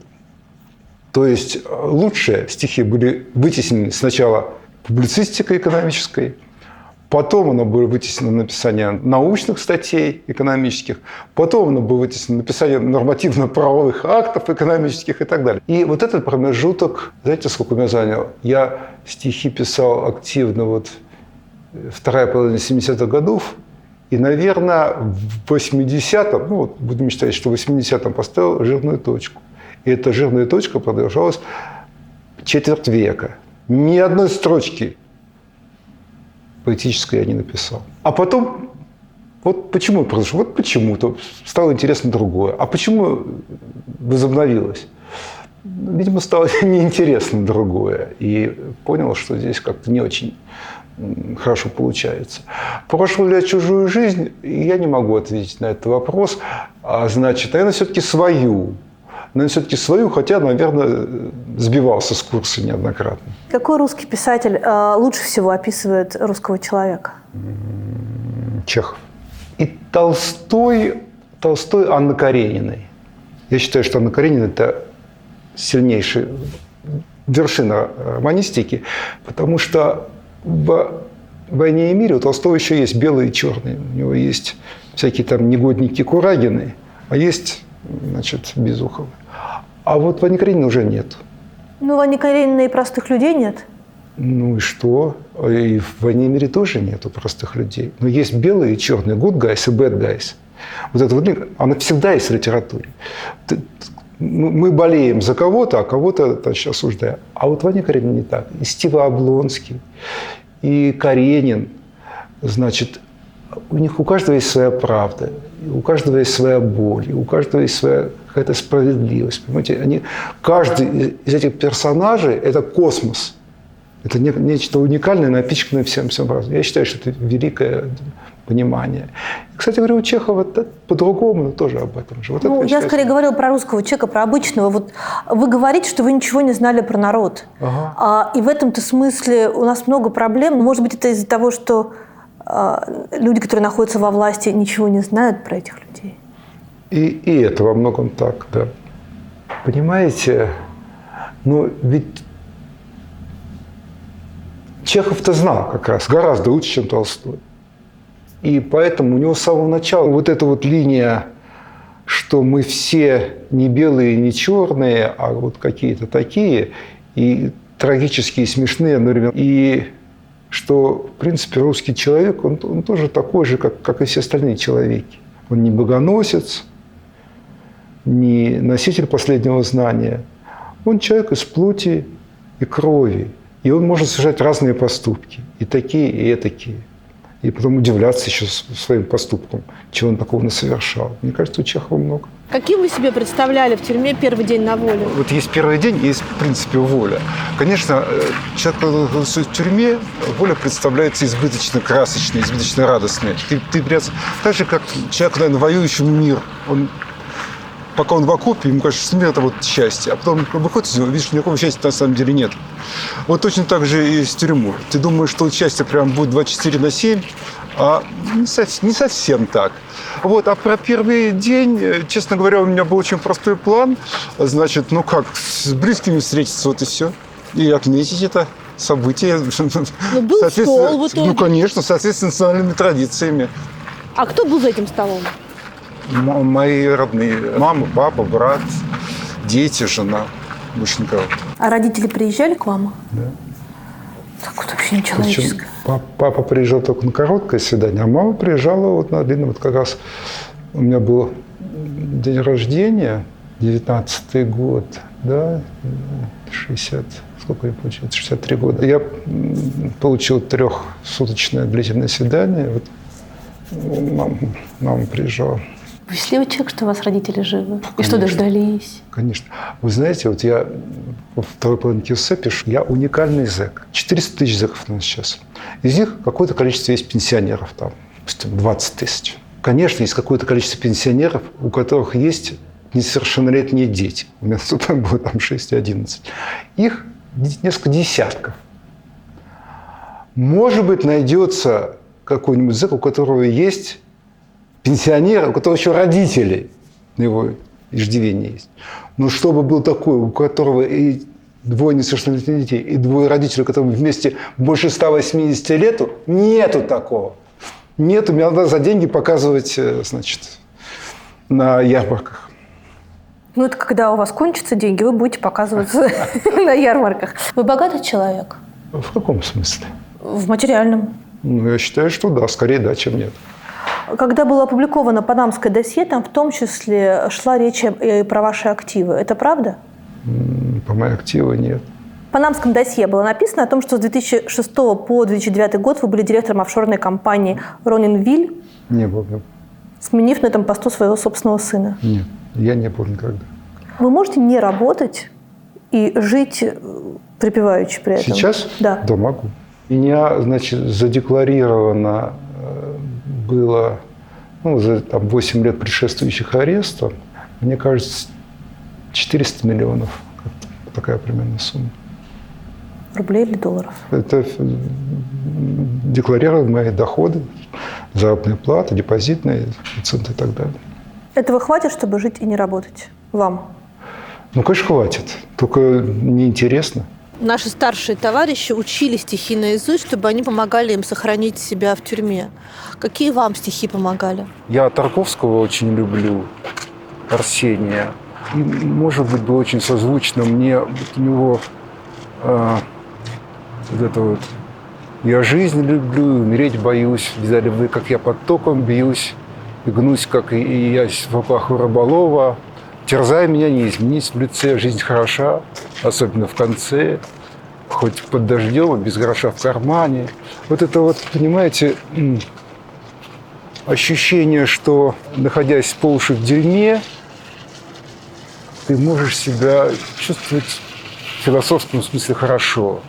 Это позволяет, конечно, переносить многое. Но я для себя открыл, так же, как сейчас я открываю для себя Москву или какую-то частную жизнь, так там я для себя открыл огромный пласт прежде неизвестной мне литературы.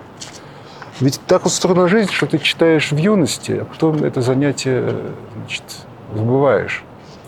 Знаешь, и начинаешь читать только, что называется, по нужде. А тут вдруг я и перечитал много, и открыл для себя очень много, в том числе и литературного, и того, что мне стало близко очень. Например? Например, Айзенберг. Какой у вас топ-5 ваших поэтов? Знаете, как кто-то говорил, 20 лет я говорил «я», в 30 я и Пушкин, в 40 Пушкин и я. А сейчас я говорю Пушкин. А на самом деле, кстати, Пушкин, да, Тютчев, Пастернак, Мандельштам и Бродский.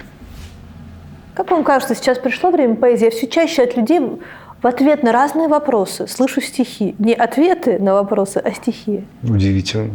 Поэтическое чаще всего это именно формула. Очень сильно сжатый в очень короткий временной и буквенный промежуток какой-то большой пласт. Поэтическое высказывание – это как трейлер фильма. Поэтому это, может быть, не совсем точно что-то объясняет, но это привлекает внимание. Когда пройдет еще один год, и ваш срок закончится, вы почувствуете себя легче? Наверняка почувствую легче. Но все-таки не совсем легко. Почему? Потому что во мне останется кусок того страха. Подумаешь, этот срок кончился. Только другой-то может начаться. Я с этим буду всю жизнь теперь жить. Может быть, это будет не занимать меня круглые сутки, но он будет во мне жить. А вы планируете остаться в России или уехать? Не знаю. Не думаете об этом? Нет, я думаю об этом, но я не знаю ответа. От чего это будет зависеть? От многого будет зависеть от того, что будет происходить в стране, от того, как у меня будет в семье складываться дети и так далее. Много. Когда вы планируете с детьми по-честному поговорить о том, что с вами случилось? Знаете как? Завтра, не сегодня, так лентяи говорят. Страшно. И это тоже. Надо, и собираешься, но что-то останавливает. Что после смерти? Жизнь вечная. Да?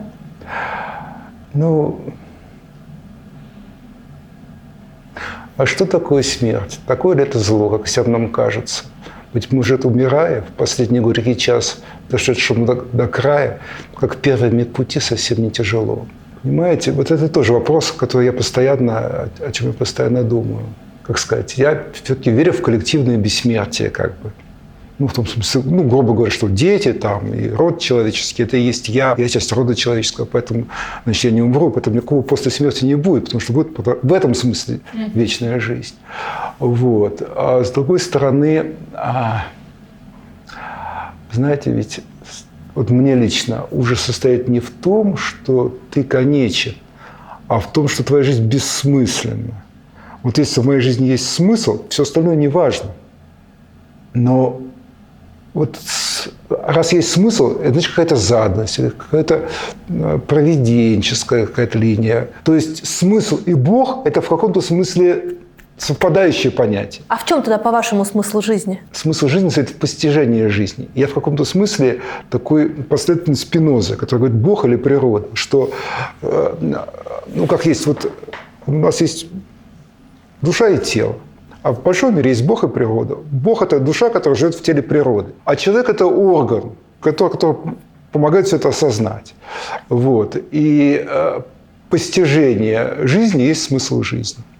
Таким образом, мы служим Господу, служим себе, служим природе. А вы верующий человек, да? Нет. Я не верующий человек.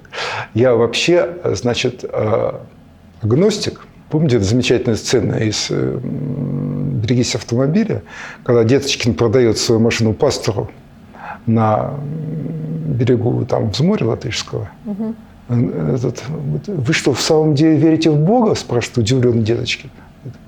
Одни верят, что Бог есть, другие верят, что Бога нет. И то, и другое недоказуемо, говорит ему пастор. Так вот, атеист, он тоже верующий, только он верит, у него отрицательная вера. Агностик, он не знает. Я не знаю, поэтому я агностик.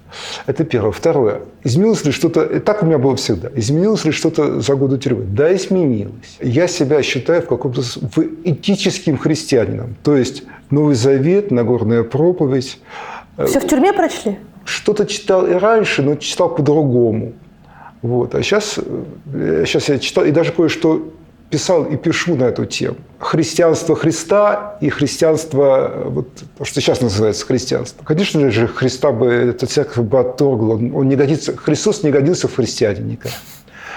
Вот, значит, на эту тему и Ницше очень интересно пишет. Такие совершенно противоположные, кажется, фигуры, как Толстой и Ницше. На самом деле и тот, и другой – это этические христиане. Ницше пишет, что жизнь Христа и есть его завет.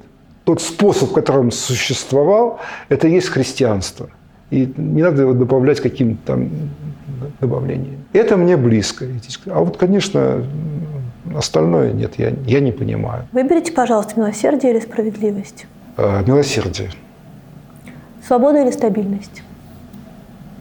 Свобода. Правда или безопасность? Ой.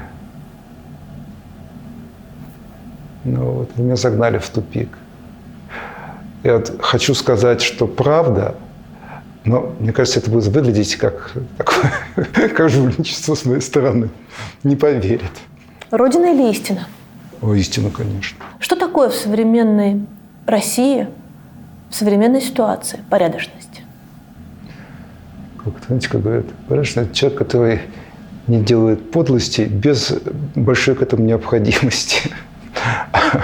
Вот. Многие делают подлости даже без маленькой к этому необходимости.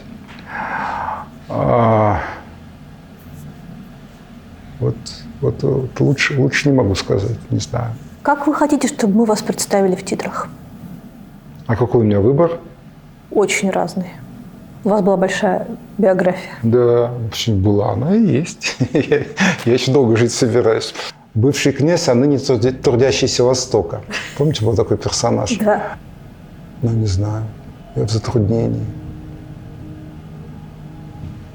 Вот как-то вот типа бывший министр, бывший зэк, а ныне лицо без определенных занятий. Поэт этот называется Алексей Валентинов. Тогда с определенными занятиями, значит, а поэт. Твой муж бездельник, лежебок. Всем труд, а этот трутень от всех тревог укрыться смог в тюрьме вполне уютной. Когда другим вся жизнь, что ад, что луковое горе, он укреплять здоровье рад в тюремном санатории. Пока у всех нелегок хлеб, в заботах и печалях, он в робу теплую одет и пайку получает.